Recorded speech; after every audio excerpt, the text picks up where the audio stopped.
Hi, I'm Brianna. And I'm Akira. And you're watching Dante's Boxing Nation.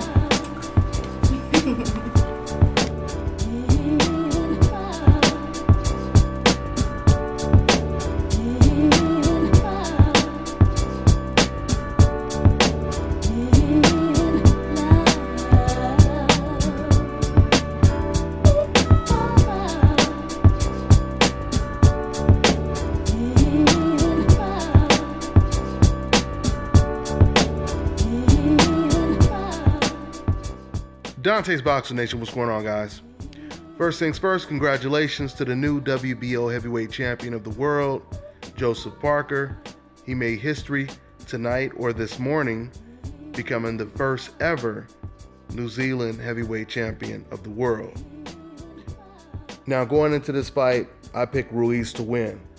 I looked at the Carlos Takam fight, and I told you guys in my breakdown that Joseph Parker, he was very uncomfortable on the ropes. He really had no type of inside game. When Carlos Takam got on the inside, he was very successful. And to this day, a lot of people believe that Carlos Takam actually won that fight. So I picked Andy Ruiz to win this fight.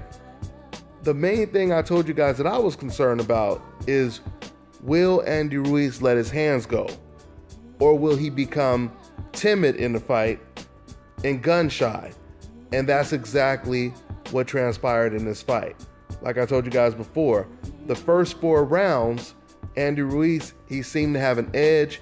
He was the aggressor throughout the entire fight, the entire night. But in the first 4 rounds, he was coming forward. He was a little bit more active than Joseph Parker. Joseph Parker was really not, he wasn't really doing a whole lot. He was kind of just pawing with his jab, and he was allowing Andy Ruiz to basically take over the first 4 rounds.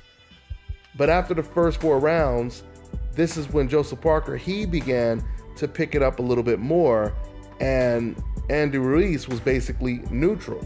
He was stuck in neutral, I should say, because he didn't really get any more aggressive. He didn't really pick up the pace. He kept following and following and following Joseph Parker. But even though Ruiz was playing the role of the aggressor, once Ruiz got in position to punch, Andy Ruiz would often wait for Joseph Parker to get off his shots, and then Ruiz would play the counterpuncher. So even though he was coming forward, he was more like a come forward counterpuncher as opposed to a come forward aggressive type of Mike Tyson seek and destroy fighter. And I think that was his demise in this fight. This was an extremely close fight.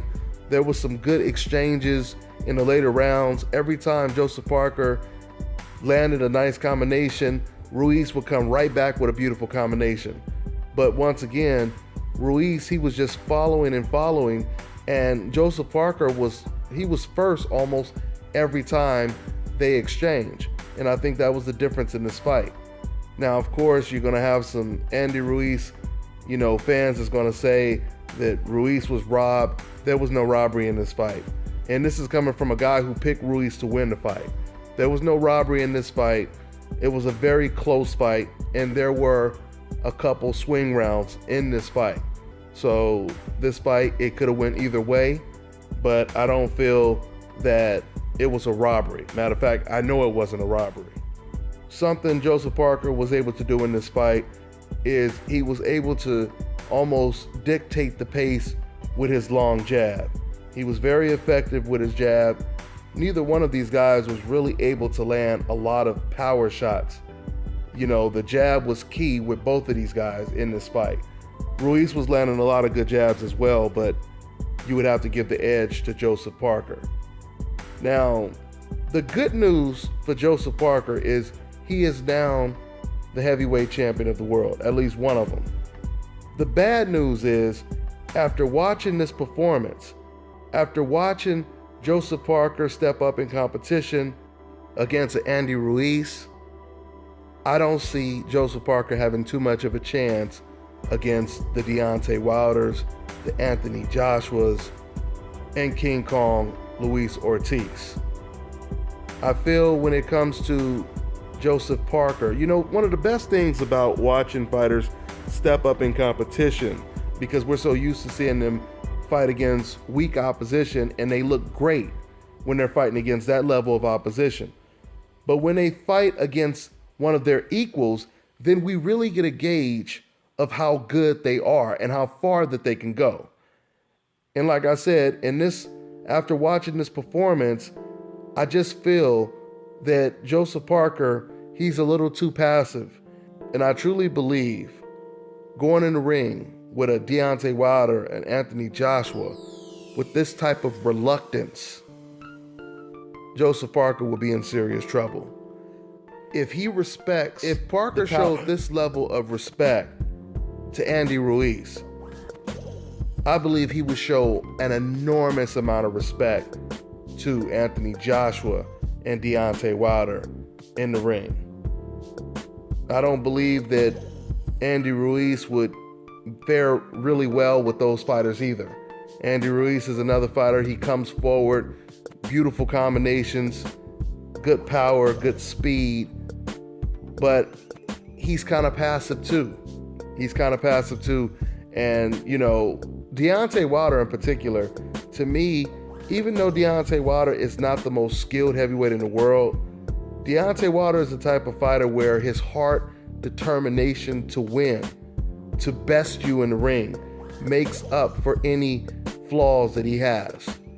With that being said, these are the type of fighters. Wilder, he's the type of fighters that steps his game up when he's in there with better competition.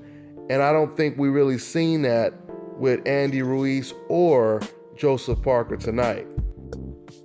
Now, don't get me wrong, I can see Joseph Parker improving, and he could give these guys a very competitive fight. I mean, I could be completely wrong, but this is just the way I see it. This is the way I see it after watching tonight's performance. So the heavyweight division is definitely heating up, and next year should be very, very entertaining for boxing fans, especially when it comes to the heavyweight division. We now have 3 undefeated heavyweight champions in the division. That's pretty damn intriguing right there. And we may get to see Anthony Joshua versus Vladimir Klitschko next, which would be big. And most likely we're going to get to see a unification bout between Joshua, Wilder, and Joseph Parker now. So let's see what happens, guys. Let's see what happens next. But for now, congratulations to Joseph Parker. That's all I got for now. I'm on to the next one. This is Bobby, and you're watching Dante's Boxing Nation.